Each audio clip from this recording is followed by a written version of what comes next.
In the Fuzzy Memories podcast, we celebrate the good, the rad, and the fugly of the 80s and 90s. We're three latchkey kids who made it out alive.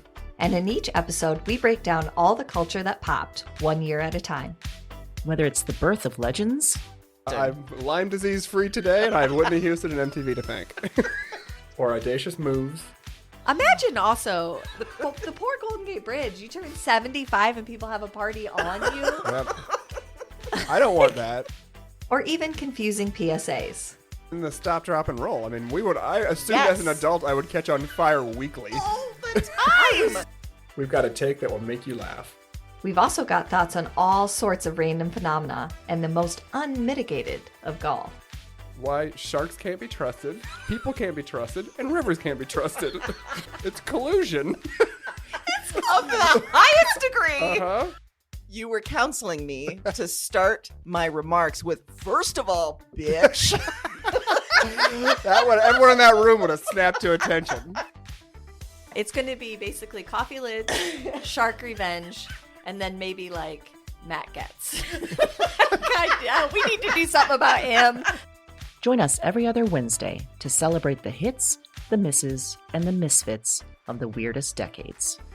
If I could tell my 14-year-old self from 1990 that I would be eating in a Cheesecake Factory in Beverly Hills. I'd be like, we did it. We did it, Joe. We did it. Listen and subscribe to Fuzzy Memories on Apple Podcasts, Spotify, and your favorite podcast platform.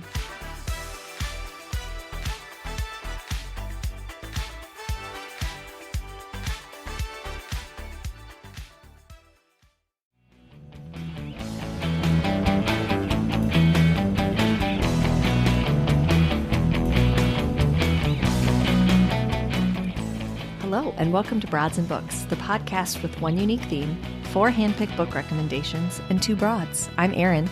And I'm Amy, and this is a special Broads and Books bonus episode. Every week, in our regular episodes, we tell you about our favorite books based on different weekly themes. And here's the thing, no matter which episode you listen to, you get one clear message. We love books so much, we want to marry them. Marry the hell out Marry of them. the shit out of them. Marry them so many I times. wanna do Again like and a again. polygamy. Polygamous marriage with you and books and everything. And that got us thinking that those authors that write those books probably love books too. They probably do. They probably want to marry books too. Yeah, and we should ask them about it. We should. We could have just used our extensive power. It's overwhelming I mean, how big our power is. So much power to find out that information and hoard it for us. But we didn't. We are sharing it with you, our wonderful listeners. So, welcome to our new bonus series, The Broads Talk Books with... And this is where we talk to some of the authors we've recommended or will recommend soon and nerd out about books. And boy, you guys, today we've got Angie Kim, superstar, author of Miracle Creek, which has been winning all the awards lately. Mm-hmm. And Erin called it. You picked it right from the start, Erin. You knew this was a winner. I did. Yeah. Those of you who have been listening for a while will remember I recommended Miracle Creep. She'll love that change to the title. Yeah, Miracle Creek. Let me emphasize the K.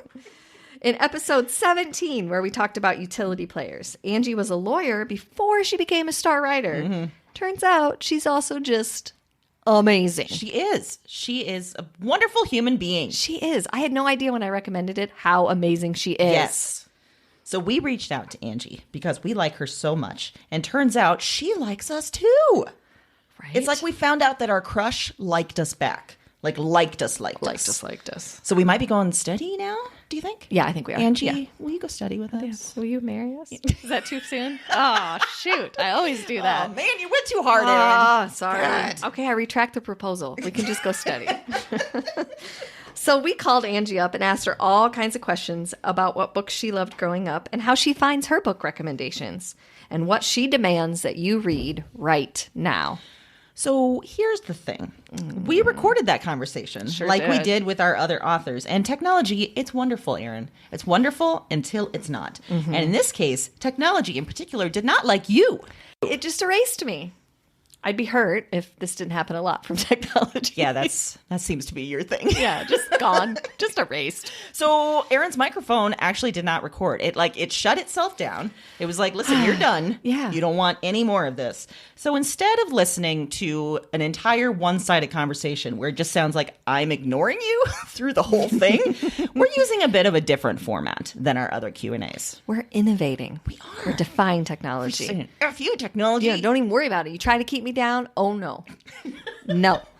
I like to think maybe it was self-protective. Like, you like her too much. Settle down. We're shutting maybe you it down. was. You're shut down. Wow. Yeah, the technology read Joke's you, on and it you. was like, boom, we got to shut this shit down. Yeah. Yeah. But So here's what we're going to do. You'll hear us talk through the questions that we asked Angie, and then you'll hear clips from our recorded discussion with Angie. you'll get the idea as it goes. Caveat, you're going to hear me laughing a lot because you can't hear Erin laughing a lot. It just sounds like I am fully dominating the conversation. But And don't maybe worry. I am. No, Yeah. no. Don't worry. I was laughing right along with Amy, having a great guffaw every time. There was a lot of guffawing. If Amy was laughing, I was laughing. Yes. Just know that. Yeah, yeah. So first up, we like to ask our authors about their favorite books as kids or teens. But Angie had a very unique childhood. She did. Listen to her tell about it. So my answer to this is a little bit complicated by the fact that I moved to the US from Korea when I was 11 years old.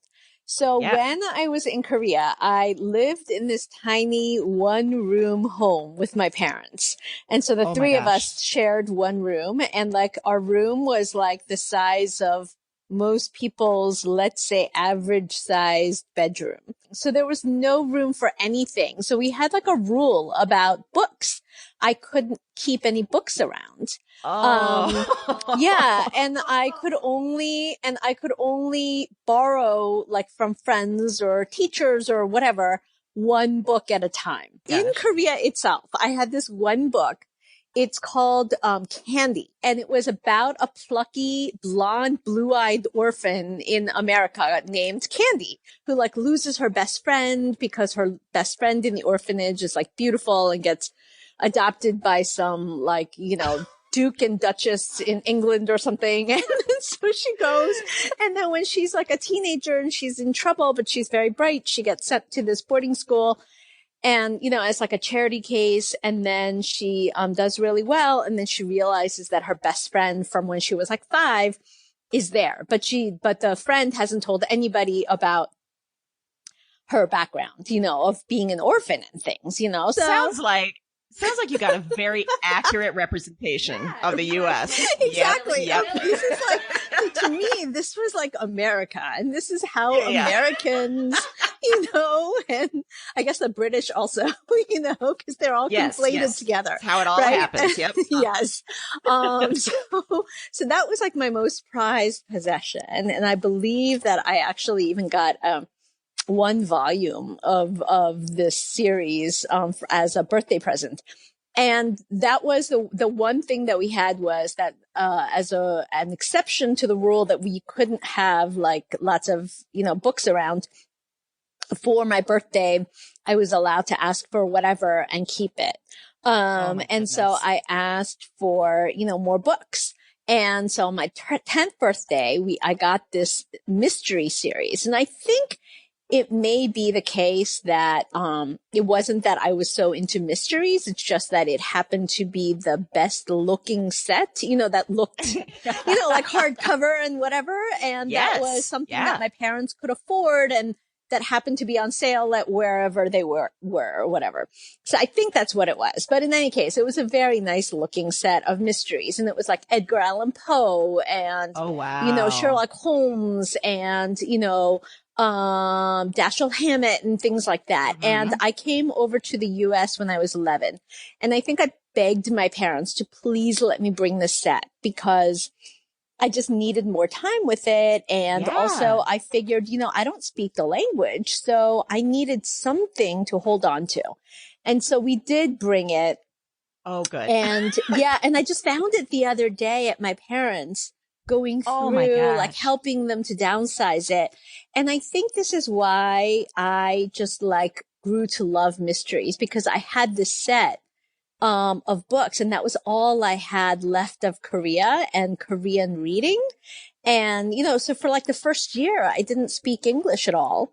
And so I read this series over and over again. I got to know it so well that I acted it out. I acted out what would happen in between the scenes. I acted out what would happen after the scene was over. Like the mystery solved, and then, like you have the celebration or whatever, or the twist after, this case is solved that, like, the Maltese Falcon ended a certain way, and I'd be like, but wait, this could happen. You were writing fan fiction before it was a thing. Yeah. Yes. Do you remember your first books that you read in English that you really enjoyed? I stayed with my aunt and uncle. My parents worked in the grocery store in downtown Baltimore. It was a really, really, really dangerous area, and they didn't want me anywhere near there. And the hours were so long at the store that they had to sort of, sleep at the store so that they could get some sleep. And so I stayed with my aunt and uncle. So my aunt was sort of my like surrogate mother in a sense. And she had come maybe 10 years before we had to the US, and she was an RN at Johns Hopkins Hospital. And she told me that one of the ways that she learned like conversational English rather than formal, book English, was that she would read popular novels, and then she would write down the phrases that seemed really, like useful, that she could use in everyday conversation. And then she would memorize it, and she would use, the Korean dictionary to sort of translate it and then memorize it and then try to use it in context the next day or whatever. So I thought this sounded like a great idea. So I went through her books, and she was a huge lover of Sidney Sheldon. And remember, I'm 11 at this point. So yep. Middle school. There's some graphic content in there. Yeah. Yes. So my favorite book was Rage of Angels. I was a good Catholic girl, and so I thought, Rage of Angels, like it's about the angel, like who gets sent out of kicked out of Eden or whatever it is, that story. And so it is not about that.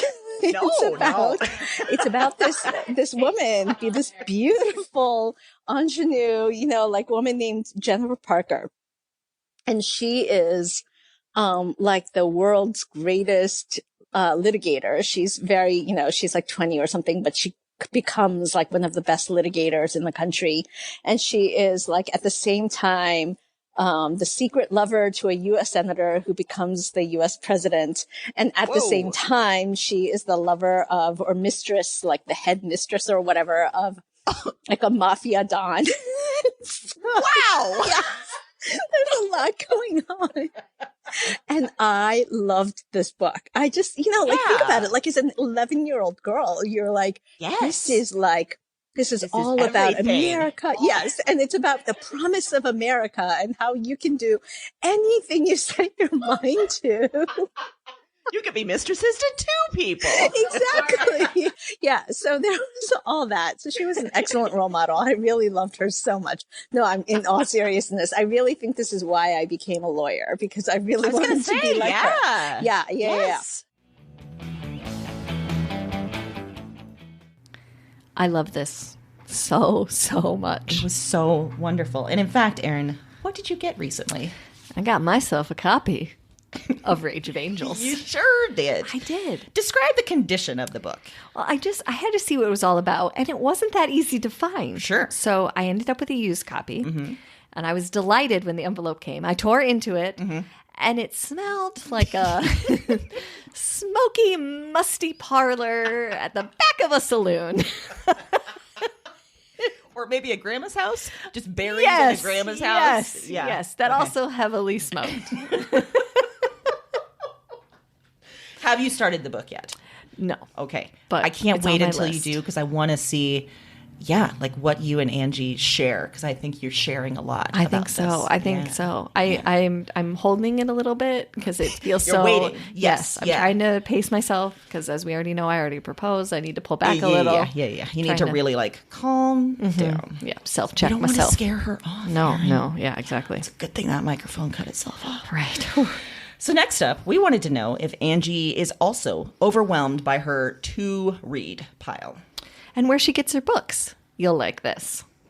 So I probably get most book recommendations from, I think Bookstagram these days, just because Bookstagram has been such an amazing community, supporting me, which I didn't even realize that there was a thing called Bookstagram until earlier this year. But there are certain books that I just see some of people who've now become really good friends, who just post, just amazing reviews about it. And it makes me really want to pick it up and read it. Lately, I think I've been so busy with, this year with travel and things that I haven't had as much time to just do pleasure reading. And so I have so many books that are on my TBR just from my friends that I've gotten to be really good, be good friends with, and who I've met through debut author groups and through book festivals and stuff like that. And then I hear them talk about their book and I just can't wait to read it. And so I have so many of those books piled up. It's good to hear we're not the only ones with you're unachievable. No, it's unachievable. But I will brag a little bit and tell you that I read 8 books in this past week. Holy crap. Yeah. I was so proud of myself. Yeah. And and I think all of them were books that I quote unquote had to read, that I had said that I would blurb or review a book, or, I'm moderating a panel with, 3 of those authors. So right before I, moderated the panel, I wanted to have the books fresh in my mind. So I wanted to read all 3 of them that week, that type of thing. And so just through all that weird, and then, earlier this week for a day, I and one of my kids got sick. So I was like in bed all day. So I was like, oh, this is amazing. Like a great time to just catch up. And so I was so happy that I was sick, which is so ridiculous. Hey, we take it wherever we can get it. The time, absolutely, right? Yeah. Don't you feel like that sometimes? That you just need like a break from life, and like sometimes that takes getting, a little sick. Like getting sick is worth it from every once in a while, ironically and weirdly. It is always good to hear that we're not the only ones with out of control lists, because it's out of control, Erin. Definitely. It's out of control. Yeah. And she mentioned that she doesn't have a ton of time to read because she's on a book tour. So we wanted to know more about that. We love hearing about book tours and how fans act around authors. Maybe because we think we would probably get a little weird around some of our favorite authors. For sure, I would. We just want to know, what's the standard? Does everyone get as crazy as we do? Yeah. So that way we can prepare ourselves. So we asked Angie about her weirdest fan interaction, and it's pretty amazing. It is amazing. But fair warning, our language gets filthy right about now. It usually is, but sometimes we try to be like a little less sailor-like than we are in this clip. I don't know why we do that, actually. I don't even know why I hold back. Yeah. Because this section is just glorious. It is. It's glorious. So Angie loves the F word as much as we do, and so do her fans. Mm-hmm. My weirdest fan interaction. I think my weirdest, does online count?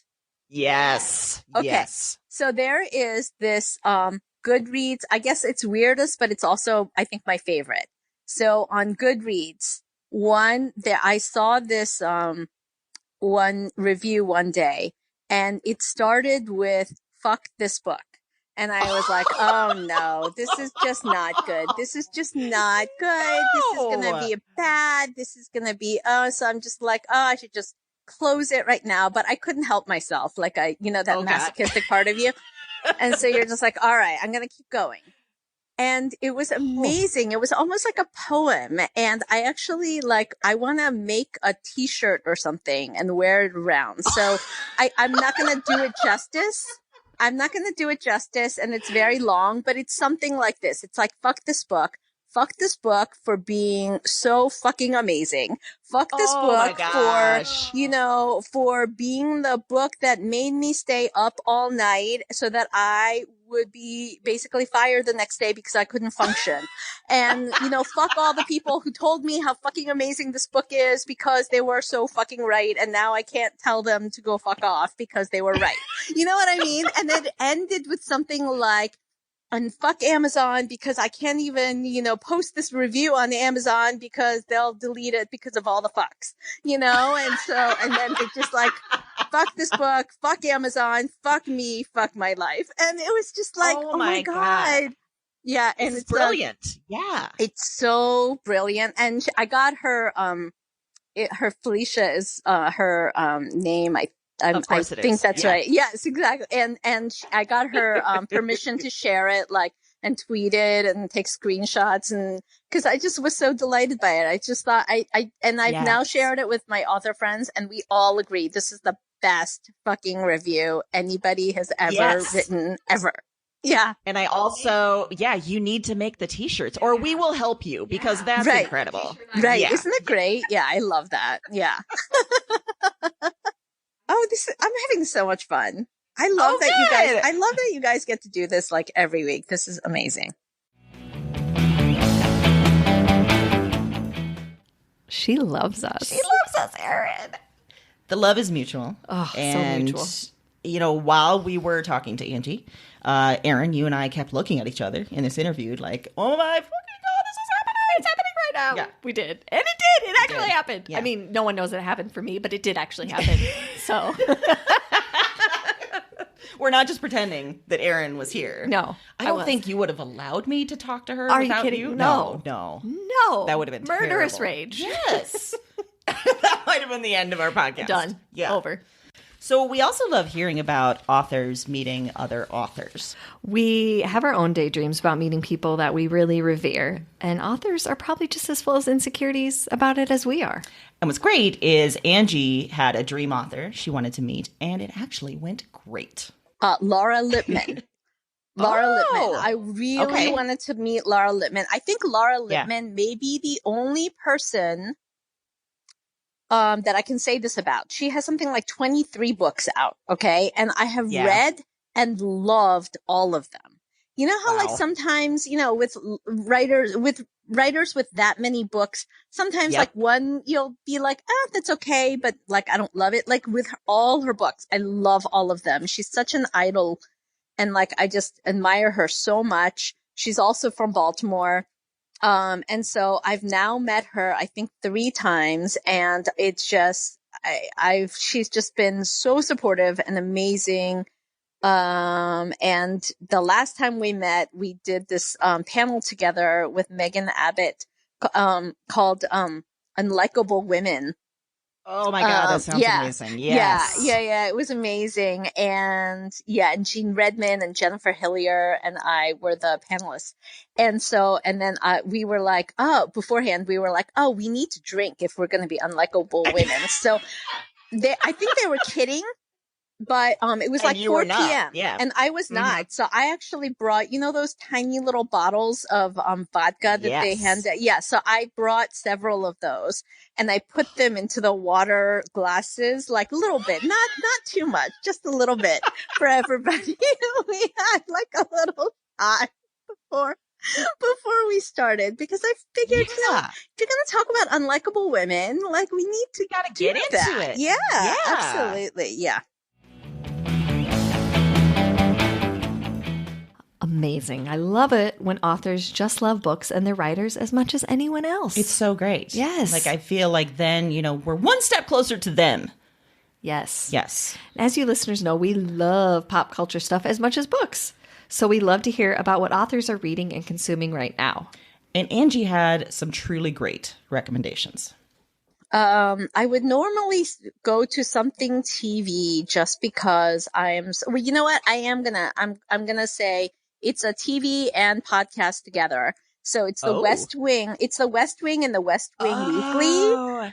And I've been a really devoted listener of the West Wing Weekly podcast. And now it's nearing the end. I think we're down to like the last 3 episodes, and then they're going to be done. Because we're at the end of, the episodes of the actual TV show itself. So is every podcast episode dedicated to one of the episodes of the show? Yes, exactly. Oh my gosh. Wow. Yeah. So what they did was, this, super fan of The West Wing approached, Joshua Malina, one of the actors, and sort of, and asked him if he wanted to do this crazy podcast. And, and he was like, sure, why not? And so they have this really funny, awesome podcast, sort of like a male version of the two of you, TV to, books. No, seriously. When I first heard you guys, I was like, oh my God, I love this dynamic. I love, so, and it really sort of reminded me of that, like sort of so funny and irreverent and like talking about the things that you love, but at the same time, like just going off on these crazy tangents that are so much fun. I just love it. Us, yeah. Yes, exactly. And so, but yeah, they decided to start at the beginning, and they just decided to just take one episode at a time, and they would watch it and then they would discuss it. And so this happened once every week. And then now, incredibly, we're near the end. So because we're nearing the end, and I've been rewatching, this is probably my 6th or 7th time watching that series. And it just feels really sort of poignant, especially right now, given what's going on in our political climate. And just the idealism of that era is just so, interesting to me. So I just love getting lost in this. So that's sort of my obsession right now. That's so interesting. We have some diehard Democrats here that are doing the same thing. They're like reliving the hope and the optimism of West Wing. I know. It's tough. Yeah. It's really, really tough. And it's tough, being here in DC too. Oh, God. Yeah. Oh my gosh, I bet. Well, we're here in Iowa where it's, gearing up to caucus season, and it's just, it's non-stop all year long. Yeah. Oh, I'll bet. Yeah. I'm in Virginia where it's, we get a little bit of that, because we've been a little more sort of swing and unpredictable lately, but I cannot imagine you guys. Wow. Yeah, wow. Yeah. I mean, we do get a lot of, random candidate sightings at a place that Aaron and I went to lunch to about a week ago. Cory Booker was there the next day, and we're like, damn it, just missed him. Oh, I love Cory Booker. He was my class president in college. What? Yeah. Wow. Oh my God. Oh yeah, you went to Harvard. Oh my gosh. I went to Stanford undergrad, and he was okay. and he was a football player. Oh my gosh. Yeah. Isn't that funny? I didn't know that either. Yeah. And then, it's good to know he's not Yeah.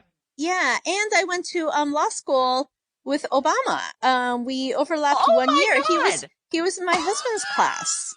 Yeah. Angie, there's too much here. There's too much. Yeah. Wow, that's incredible. So you're best friends, right? And you hang out all the time? Not at all, but no, totally not at all. But he did Brush with Fame. So he did play, my husband was in the same class with him, and my husband played basketball with him.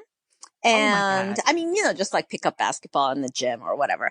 And then his class of the law review was the class that picked my class of the law review. So we have a little bit of, overlap or whatever. Yeah. Okay, I'm going to need you to reconnect your connection so that we can be 2 degrees away. Yeah, that'll be great. Right. Angie, we're at the end of our questions, but thank you so much. This was so fun. I had so much fun. I'm going to have so much fun re-listening back to this. Yay! Okay, awesome. Thank you. Have a great night.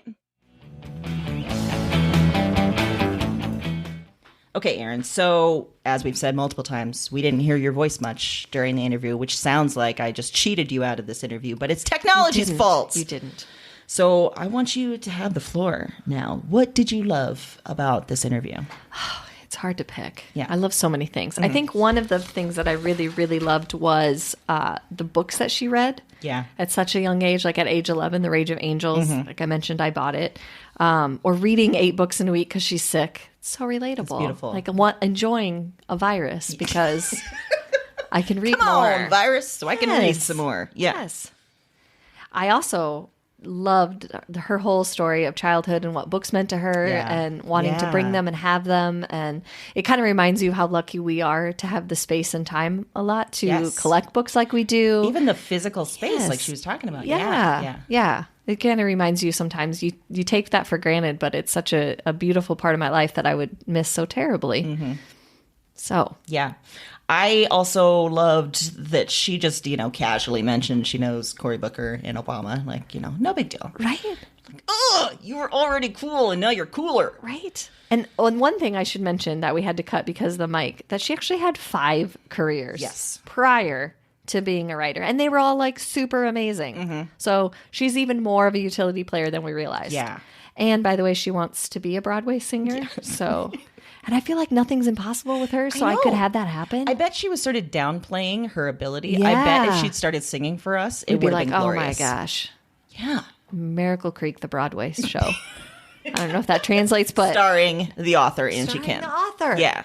I'm here for it. Wow. Now I'm thinking about the songs for that show. Man. There'd be some doozies. Yeah. Woo. That soundtrack. It's going to be one to listen to in your car. Yes. So I think we just need a regular check-in with Angie. Next time we'll make sure that my microphone is turned off because fair is fair. Yeah, that's fine. I mean, I don't know if we should just come clean now and just say that I went into a catatonic state because I was so excited to talk to her. No. Just lying about this technology. No, really. Yeah. I was that excited. But we'll be back next Wednesday, though, with our regular themed weekly episodes. And in the meantime, you can head to our website, broadsandbooks.com, to check out all of those episodes. And if you've missed any, particularly number 17, utility players, now's the perfect time to get listening. Like we said, this is a new series of bonus episodes that we're providing. But we've got even more. Like, did you know that we released a Holiday Traditions remix on Thanksgiving Day? If you haven't listened yet, there's still time to F up your holidays. Yes. We give you recommendations. We make you laugh. So give us a review. Tell us how much you love us. And we would love you forever. Yeah. I might even freak out about you as much as I did Angie Kim. She might. And one great place that you can do that is at Podchaser. You can find other podcasts you love. You can find our list of podcasts we love. And you can write a review. You glorious. can gush about how much you love Angie Kim now. Yeah. It's like you created this. It's like technology actually is your special skill, and you created this. No one that knows me would believe that, but I will take it. If you've been listening to our regular themed episodes, we've taken some great listener ideas too. So if you have a theme suggestion or a challenge, send it our way. You can find us on Facebook, Twitter, the website. You can find Podcat on Instagram. She's very active. So active. And if you're in Iowa, you can hit Plain Talk Books for our shelf. Happy reading.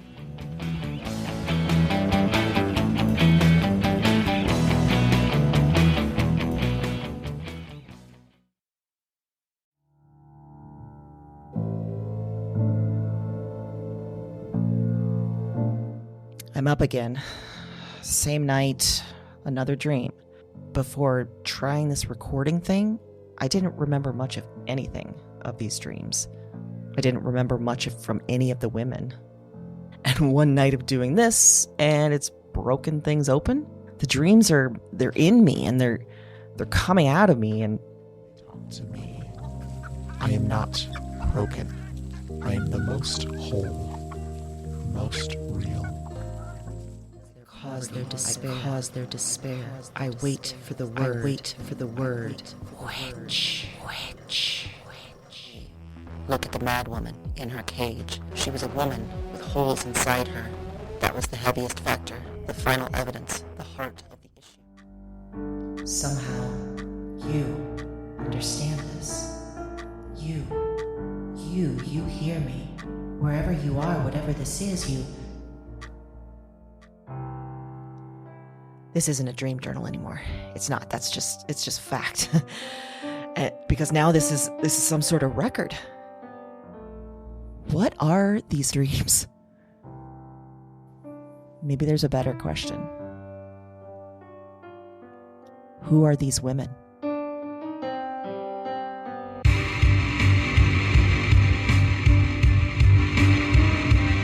Weird Woman is a Broads and Books production. All 9 episodes are available January 10th. Listen and subscribe to Weird Woman on Apple Podcasts, Spotify, and your favorite podcast platform.